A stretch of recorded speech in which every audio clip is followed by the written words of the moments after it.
You're blowing your hands. I'm sniffing. It is so cold inside this studio right now. Like, I'm not like body-wise cold, but my nose won't stop running. It is. Well, that's really appetizing. What a way to start off this Sunday afternoon. You're welcome. I am Sara Aleski. He is Jamie Thomas. So welcome, everybody. Welcome to another edition of Check-In as we get you ready for this afternoon's game between the Winnipeg Jets and the Minnesota Wild. You can, as always, you can catch us on YouTube, Facebook, X, and in podcast form as well. If you're not able to join us live, we'd love to see so many of you already in the chat, though. Can you go through? Can we? Yeah, it's a busy. It's a live studio audience. Yes. We had Cole Perfetti and the voice of the Winnipeg Jets. Thank you, Ken. Thank you. Paul Edmonds over interviewing Cole Perfetti right now. You can hear that interview a little bit later. On CJOB. I'd love to have all of you join in the conversation. Great, as I mentioned, to see so many of you in here already. What are you watching for in this game here this afternoon as the Winnipeg Jets end this 3-game homestand? Yeah, and quite the way to do it. Like, we have not seen a lot of the Central Division as of late, and the Minnesota Wild are on a tear right now. 8-1-1 in their last 10. But that being said, the Minnesota Wild seem to bring the best out of the Winnipeg Jets, and that has been the case for a very long time. So this game will be heated. It'll be that's 3:00 afternoon start. The Jets will be ready. I think we're in for a very entertaining game coming up here at Canada Life Center. Yes, was that asked? Surprised Kenny didn't do a cameo. So are we. I think he kind of wanted to. He kind of waved. Do you guys read comments? Oh, we sure do. So that's a fair question. Yes. So make sure, we love to see all the comments that are going on. And again, what are you thinking about going into this game here today? We are going to have radio play-by-play, voice of the Wild, Joe O'Donnell. Yeah. Join us in just a little bit as well. I'm going to jump out of here in about 10 minutes because I have to do a coach interview for the pregame show on TSN. We're going to have so much fun without Sarah in the studio. You don't even know. All right. But there was so much going on Friday against Carolina here. I mean, there were so many different spots when we were setting up the game that we went to. So as we look back on it now, why don't we start with the reception of Nikolaj Ehlers? Yeah, that was really cool. I don't know what Nick expected, but that was exactly what I thought was going to happen. The tribute video was perfect. Second TV timeout. There's before the video even ended, there was a standing ovation going on. So I think 10 years of whatever Nikolaj Ehlers provided for this team and for the city, I think it all just came in that moment. And it's almost like there's not enough time to show appreciation for people do in 2 minutes. But Nikolaj Ehlers got everything you needed. Look at that. Huh? Cole Perfetti, Paul Edmonds just walking past right now. Trying to be quiet. Trying to be. Yeah. Cole trying to tiptoe. Yeah, that's nice of him. Paul said, forget you guys. Yeah. I'm just going to walk the way that I always walk. He has the play-by-play voice. It's true. You can do that. So back to what we're talking about. Just it was really weird to see Nikolaj Ehlers in a Carolina Hurricanes jersey, and even watching the morning skate. It was just bizarre. Yeah. Strange things. Loved all the answers he gave. I thought he played a pretty good game. Yeah. Obviously, we're going to show in a bit here. He almost had a goal. Yeah. But Dylan DeMelo ruined it for him, which is a good thing. Yes. But overall, I thought the second period, the Jets kind of got away from their game and Carolina really took over. I was talking to Mike Maniscalco before the game started. He said when they were in Toronto, they gave up 2 shots in the second period. And there was a point there, I'm like, they're going to do it again. Mm-hmm. And the Jets only had 4 in the second period. I thought Carolina really took over. And then after Carolina made 4-2 with the power play goal to start the third, we saw Winnipeg Jet hockey so close to tying it up. Yeah, absolutely. Okay, so one of the big topics going into the game obviously was the news that Connor Hellebuyck is going to be sidelined for 4 to 6 weeks is what the expected timeline is, undergoing a minor knee procedure yesterday, as I try to remember which day of the week we're at. Yesterday, so the load in net is going to be carried by Eric Comrie with Thomas Milic backing him up. What did you think of the job that Combs did? Okay, so it's not in this clip pack that we're going to play here momentarily, but he lets the first shot in off a turnover by the Jets, and you're like, oh my goodness. So the funny part was yesterday after practice, we saw Kelly Moore asked a great question. 5 years ago, would Eric Comrie be able to recover the way he did after giving up the first shot of the game as a goal? And Combs said, Wade Flaherty's all stressed out. He's like, oh, Combs, first goal, first game. He's like, wait, I've done this before. I've allowed the first goal of the game on the first shot many times, and I'm going to do it again. Just relax. So classic Eric Comrie. That was fantastic. But he settled in after that. It was great. Sure did. But man, Carolina just keeps coming at you, and you can see why they're one of the top teams in the National Hockey League. A lot of respect for what they do. But he was great, and you start to see. Well, we knew before, but you feel comfortable with him being able to run things out here while Connor Hellebuyck's out of the lineup. Yeah, he did look after that first goal. I mean, he did look like he immediately settled in and obviously made some key saves. So mention that he and Thomas Milic will be the duo for the foreseeable. And let's take a look at the schedule that's coming up. So this is jumping ahead to December. Nuts. Yes. So the Jets finish off this homestand here today. Yep. They then have 3 games in 4 days where they go on the road. And as we can see, to end off November, but it's a stretch of 7 games in 11 days.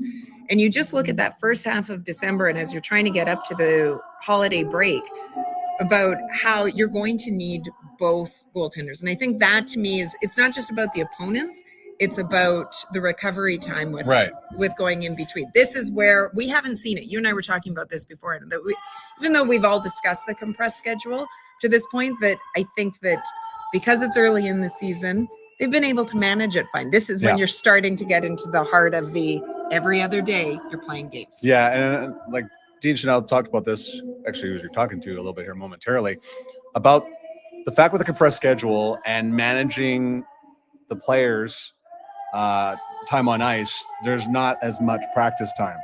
So there's very little time to fix right things on the ice. So it's a lot more video that the players are watching to fix issues with. So, and that also, as we talked about last show, has led to a lot of injuries, the way the compressed schedule is going on right now. So the schedule gets nuts in December, and that's why you're going to see a lot of Eric Comrie coming up here in the next little bit. And Eric Comrie spoke to the media yesterday. This is all about being a mentor because, he did that in the American Hockey League level, obviously with the Manitoba Moose, and he points out he did it somewhere else in the National Hockey League. I mean, when I was in Buffalo, we had Upi, my Levi there. I was the older guy there. So I've had it before. I mean, at the end of the day, Millie's a great goalie. He knows what he has to do, and I know what I have to do. It's just about going out there, and we're good friends. We share a bunch of stuff. We watch video together. Like, I think the great thing about this organization is that the goalies we share everything. We try and learn off each other, and I think for myself, I'm going to try and give as much information as I have to Millie, just like Helly does to me. And we have a kind of, and when Helly gets back in the fold here, I'm sure he'll be around and he'll be talking goalie. He loves talking goaltending, so it's his favorite thing to talk about. So I'm sure we'll all be talking about it together. Yeah, I think just how important every little thing you do is. I think a big thing that I'm focusing on this year is just taking nothing for granted. So whether that's every single start I had with the Moose or being up here every day I've got here. So I think just being able to do everything I can every day to improve on myself and help the team win, and not take anything for granted. Okay. Just before we react to that, since you did ask, do we read the comments? Do we see it? I see many of you commenting on, should we be standing for the anthems right now? And the anthem singer is very good. So one of the challenges of when you were doing the show 2.5 hours before the start of the game is that there's a lot going on inside the arena. Yeah. So I have my hand over my heart right now. The anthem is sounding fantastic. You can look forward to hearing it again in a couple of hours. Do we want to look at the save? Before we get to that, let's quickly take a look at with just the attention to the defense and whether that be the blue line, but also team defense. Yeah. Mike Kelly. Yep. Our good friend from Sports Logic and TSN and all the other places that he works at. This is before the Carolina game, and Mike had pointed this out a little bit earlier. So let's take a look at this stat board. This is the Jets last year. So you see shots against 12th, they're 20th this year, slot shots 2nd, and now they're 28th. Expected goals 8th, 29th, and then goals obviously drop. Like, this is not a massive drop off, but goals against 8th, obviously tying into the slot shots and expected goals that they're struggling with so far this year. So that it's great that Mike pointed out, but it's much better when you see the numbers as compared to last year, and you can see an issue that's going on. And I thought they were a little bit better against Carolina, but that's not really a fair gauge considering how much pressure Carolina puts on you. But they are showing signs they're getting much better. Yeah, I think that it's, and I mean, part of it is the fact that the blue line is getting healthier and short of Hayden Fleury. I mean, you've got health back there now. So that's key for it. But I think as a team, we've discussed this at various points, especially on that road trip, that 6-game road trip, about how the DNA of this team was their structure and their defensive game and building from the from the back end on out. And I just think that we haven't seen it with the same sort of consistency with all the changes that we've had to see with the lineup so far. I think that that's played a role in it, but you want to see them. It's going to become that much more important going forward, especially because as much confidence as you have in Eric Comrie and Thomas Millett for it, they're still not Connor Hellebuyck. True. So you know what? For 12:30 in the afternoon on a Sunday, you guys are on it. Yeah. You guys are the show here today. Sarah and I don't have to do anything.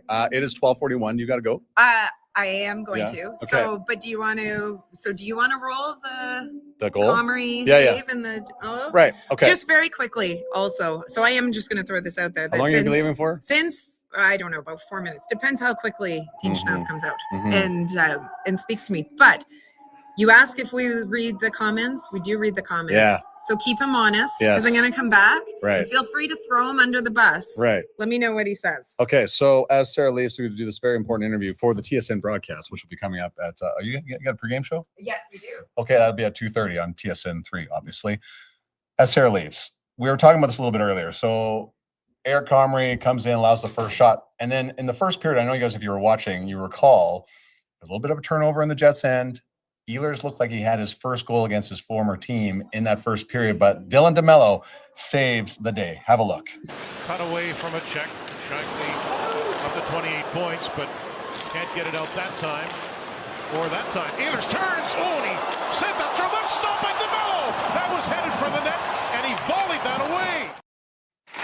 But that was amazing. So before we get, thank you for is that for me, Zach? Is that, no, okay, that's for Dylan DeMelo. Okay, that's a great look at it, but here's the replay of how close that puck went into going to the net. Chance to fall in behind Eric Comrie. Let's take another look. It does, and oh, baby! Did DeMelo knock that out of thin air? He did. That was on route. Like, you have to wonder if there was a conversation between Dylan DeMelo and Nikolaj Ehlers afterwards, because I saw plenty of it between whistles, with the players' ex-teammates talking exactly. DeMelo with the save of the game. That was the save of the game, and Comrie had some good ones after that. But that was fantastic eye-hand coordination from Dylan DeMelo and robbing Nikolaj Ehlers from a goal.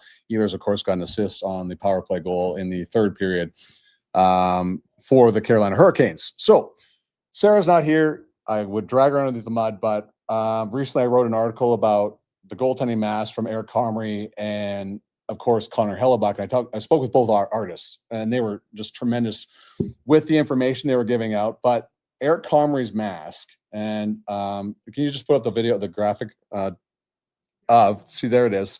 There's the one side. That's two of his dogs, and Comrie's on the right side there. This is all about, and Jason is the artist of Eric Comrie's mask.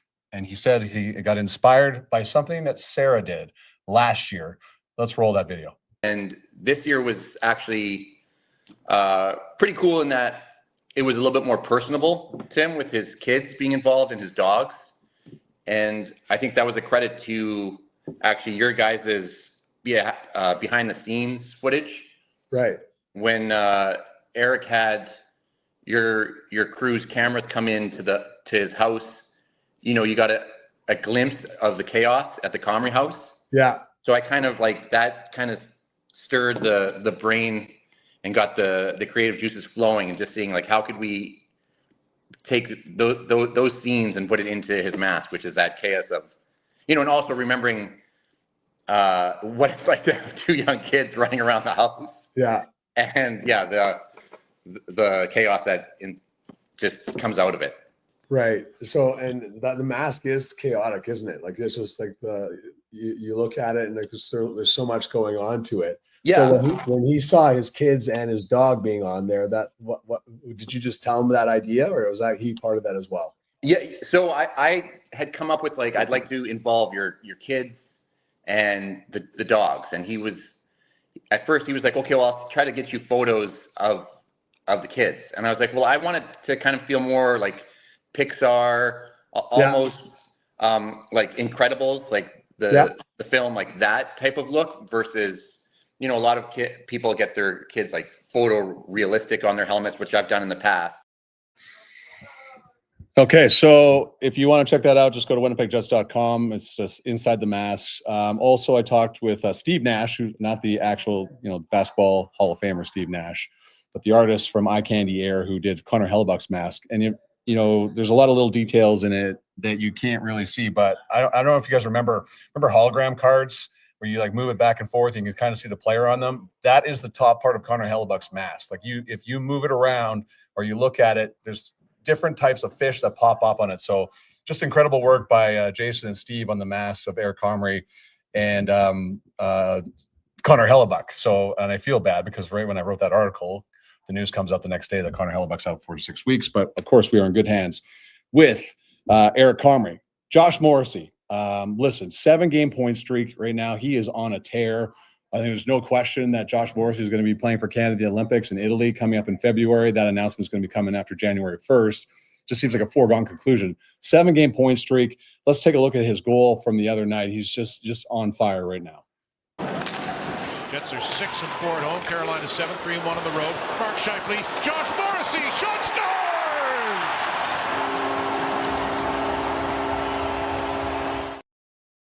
This is my favorite part of that goal is how Kyle Connor had to look back and he saw Josh Morrissey jumping up in the play and he had to get out of the way. But that's a well-placed shot from Josh. And like I said, 7-game point streak. There's not much more you can say about the effort that he's had. He's really put his name, I think, more than in years past about being in the Norris Trophy conversation. Hopefully that we are a long ways away from that award being handed out, but he's well on his way to that one as well. Yes, Josh is 100% on a mission.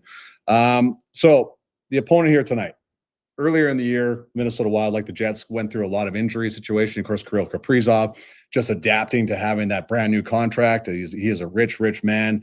But Minnesota on a tear right now, 8-1-1. And we've talked many times, and you guys know this, who've watched the show, who follow this team. The Central Division is a gauntlet. And man, like Minnesota's up there right now because of how well they've been playing.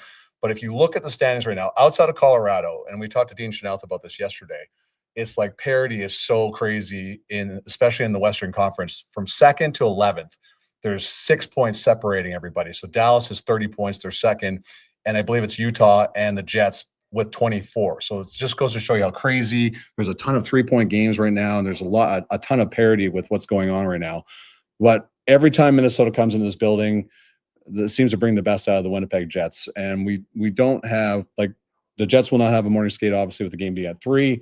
So we don't have an idea what the lines would be like. I don't see much changing outside of maybe Tanner Pearson coming back into the lineup. Hayden Fleury still had a setback recently. Not sure when he's going to be back, but I don't see many changes coming for the Winnipeg Jets. But one thing that has changed is how well Minnesota's been playing since the beginning part of the season as compared to now. And to go over that with us is Joe O'Donnell, the voice of the Minnesota Wild, joining us right now. Joe is clearly inside the building. I recognize that radio booth anytime, any place. Joe, thank you so much for joining us.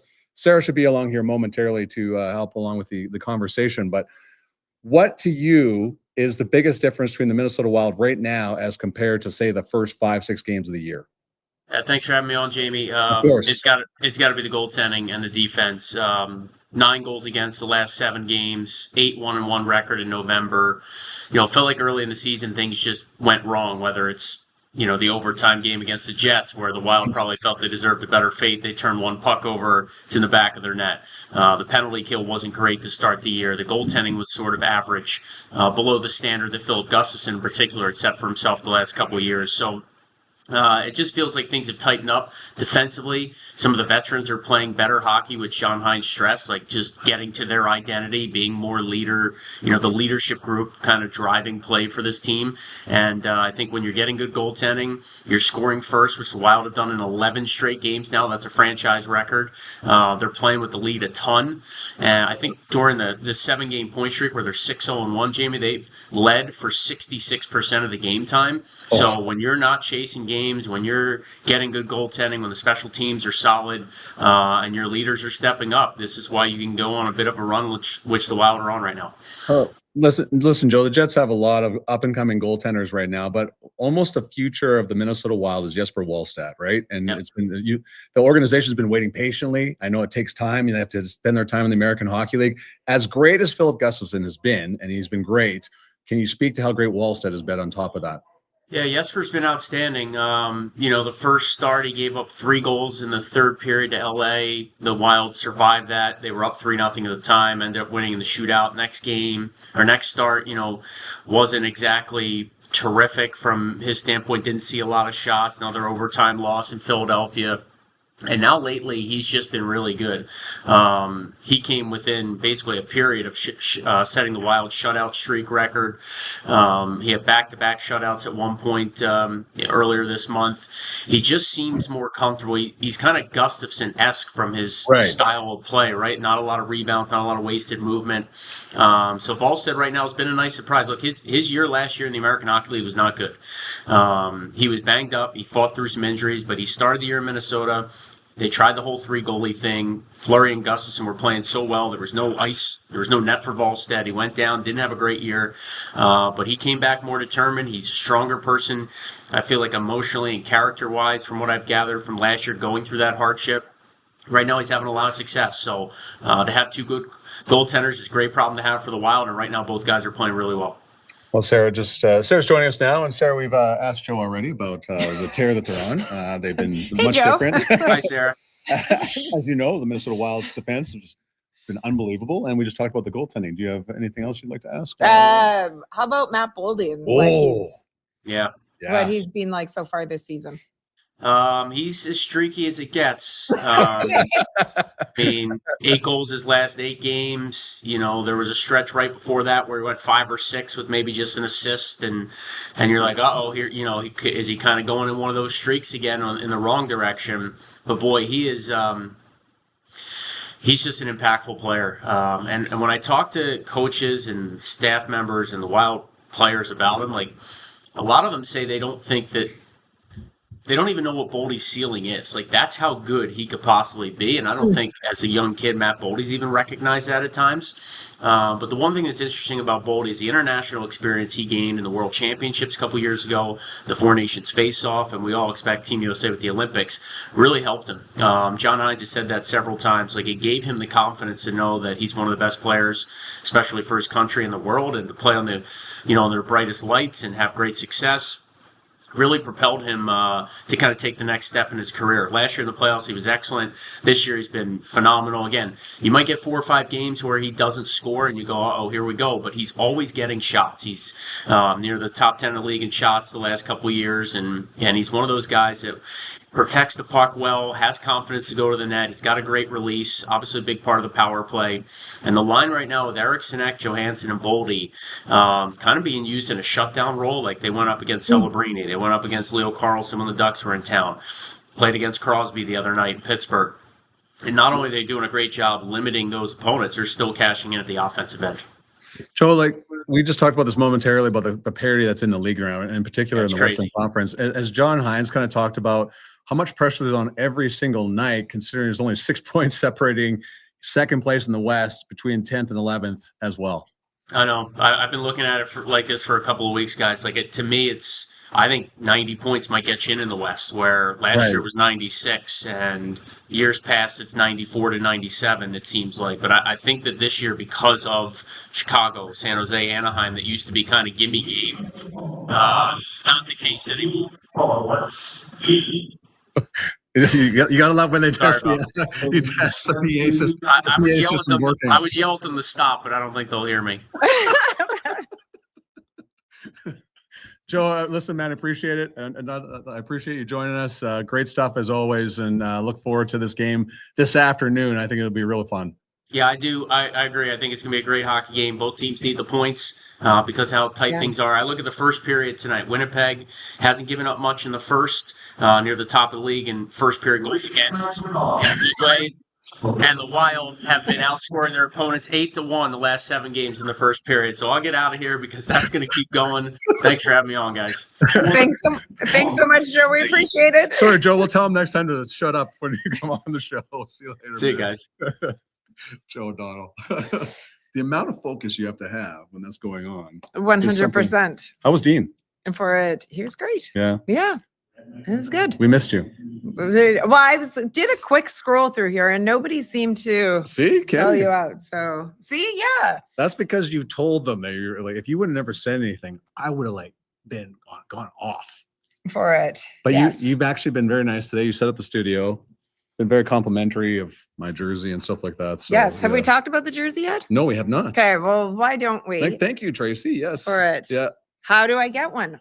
Well, Tracy, so glad that you asked. Listen, actually, so today is, this is Hockey Fights Cancer Awareness Month in the NHL. This is the Hockey Fights Cancer game for the Jets. And this is always a very emotional game. The start of it, when they bring out some of the children, because it focuses here in Winnipeg, it often focuses on the pediatric cancer patients. And so it makes you very appreciative of your health and, as parents, everything that we have as well. And there's many different ways to be able to take part in it and contribute as well. So whether it be from 50/50s, which even if you aren't at the game, you are able to purchase online, to purchasing jerseys, there's auctions going off.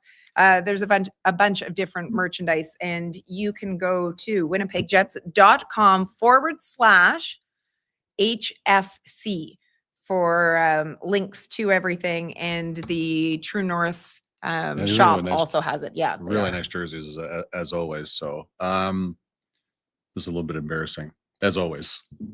Today, when I was getting dressed for the show. Oh my goodness. Wait until you hear this. So I'm leaving the house. I'm in a hurry. Yep. Put on my suit, got a nice shirt on. My wife goes, isn't that the color of the Minnesota Wild? And I'm like, yeah. And I was like in a hurry. So I didn't. And then of course, Sarah has to really beat down on me about it and make me feel bad about it. So if something bad happens here this afternoon, it's my fault. Me? Not to you. Not to you. No, I'm not threatening you on air. Obviously. So here is what say that if you are, I'm sure that fans sometimes you're very cognizant of what colors you wear and everything. Right. If you are a sports broadcaster, but I don't very much are.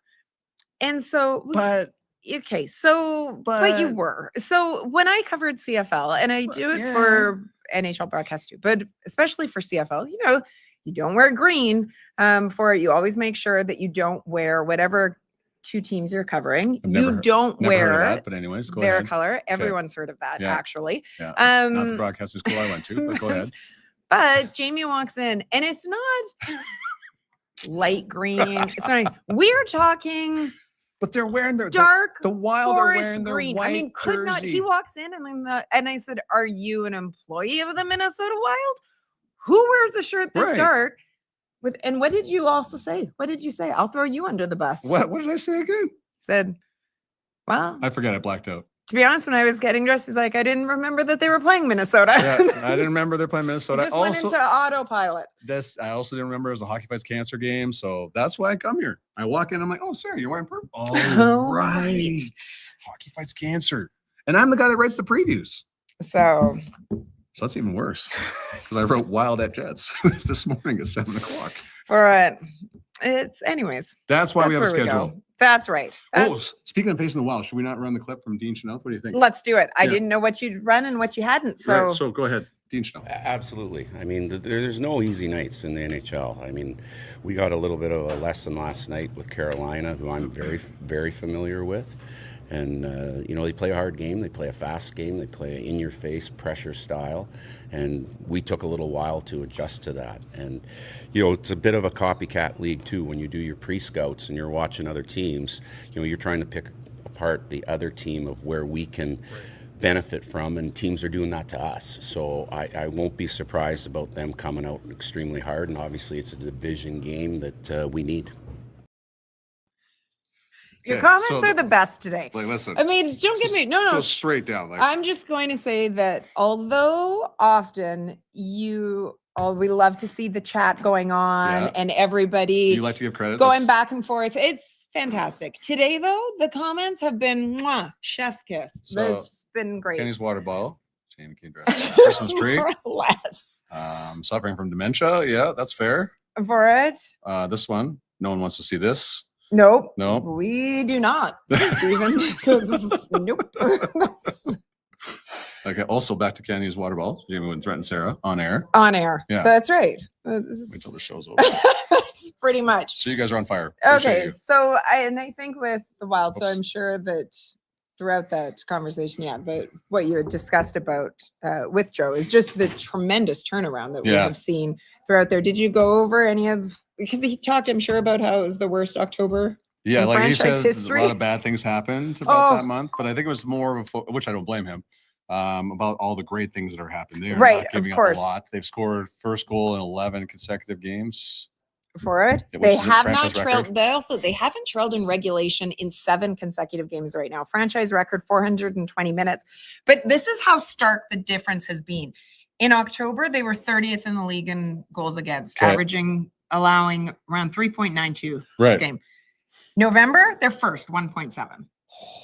For it, they had the worst numbers. penalty kill in the league in October at 60%. Okay. They're now up to 88%, sixth in the league. Oh boy. And they went from a 3-6-3 record to now 8-1-1, second best points percentage. Like, this is a team that has been firing on all cylinders recently. So the Jets will have their work cut out for them. And we know that these are very typically, as said, electric games. They are great games. We know the rivalry that exists between these two teams, divisional, geographical, playoff history, you name it. But also these are often close games between them. So well, that's what's pretty much is going on in the league right now too. So, and Joe was making a great point until PA hit announcer kind of off his answer. But other than that, it's going to be a lot of fun. There are always great games to watch, and looking forward to it. Yes. Do we have projected lines very quickly? Hold on a second. Hold on. No. You just talk your way through this. Did you? No, don't even worry about it. So he hasn't sent it to me. So I see. There's nobody sent it to me though. Projected lines, because there was no morning skate today. This is what I talked about. Oh, did you? Yeah. Okay. Fantastic. Wait. No, it's okay. No. There's because there was no morning skate today, and there hasn't been a media availability with Scott O'Neill. Not that he would likely tell us, because he likes to keep things very close to the vest when it comes to what his lineup is going to be. We'll wait to see whether or not there are any changes. Mark Scheifele did not practice yesterday. That was just a maintenance day, though, so he is expected to be in the lineup. I do think it'll be interesting to see whether or not maybe on that third pairing, if we see any sort of changes.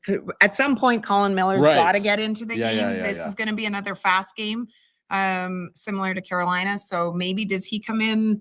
If not, you've got to think that on this upcoming road trip, he will for at least a game, because Scott O'Neill does not like to keep anybody sitting out for too long when healthy, because you are going to need all of your defensemen. So, I think at some point, Pearson, that's what I was talking about when you were out, maybe back in for Koepke, but that fourth line looked really good as well. So lots to keep an eye out for. Again, this final game of this 3-game homestand. The Jets looking to end it off with a win, 1-1 so far, but needing the points. I mean, as we talked about with Joe, and I had the opportunity to talk about with Dean, it's just with everything being so close, you can't afford to miss out on it. So obviously, you're still early on in the season. You're just 21 games, but we saw what happened last year when you got off to a good start. 100%. Look what Minnesota had to get themselves back in this conversation to make the playoffs. They go 8-1-1. You really persevered through that. That was impressive. I fought through it. Yep. You know what? It's what we appreciate about you. It's what everybody watching right now does. Yep. I'm going to go put on my forest green shirt and my gray jacket and hopefully nobody notices. You know what? I'll take a picture. No. I'll put it all out. If you follow me on social, yes. I'll say is this a color associated in any capacity? It's Christmas time. That's why I put it on. Almost there. I look forward to the red suit that you'll show up with for the next home game. It's every time on my mustard suit. No, but you know what? Yeah. Our next game and check-in. Yeah. Or our next check-in. Wednesday. Yeah. Where are they playing Wednesday? They're Washington. Oh, so we're going to be able to set up that game. And I don't have to worry about what type of game it is either, because they're not here. So we won't talk about a red suit, but we're going to start off about a mustard suit. Oh, yeah. Oh, gosh. I mean, can we just leave you wanting more? Probably Dreams not. Cannot come more true than that one. Anyways, hope you enjoy the rest of your Sunday, everyone. Enjoy the afternoon start. Here's hoping that the Winnipeg Jets are able to put together the type of game and the 2 points that they want as they close out this homestand before they head out on the road for another 5 games. If I'm not employed on Wednesday, you'll know why. Have a great day, everyone. Thanks for checking in. See you, buddy.